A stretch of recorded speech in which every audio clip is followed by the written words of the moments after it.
Thank you for watching. I really appreciate all the views and all the comments and all the engagement, especially on Facebook. How do we answer the question when teens ask, why does a good God allow bad things to happen to good people? If God is as good as you say he is, then why would this good God allow such bad things to happen?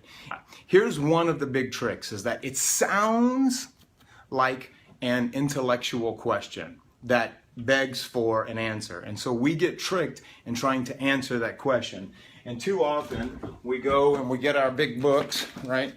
And we, read the answer, and young people are like, well, anyone really is just like, okay, all right, I get that, but I don't buy it, right?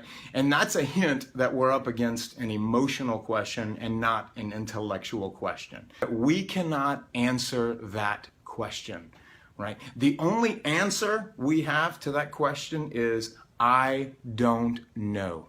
Know that that question's not asking for an answer, it's asking for a response. What it's asking for from us, when young people ask it of us, is a relationship. The only answer that we have to that question is to respond with relationship. I mean, it boggles my mind that so many of us think that we can answer that question. What arrogance is that?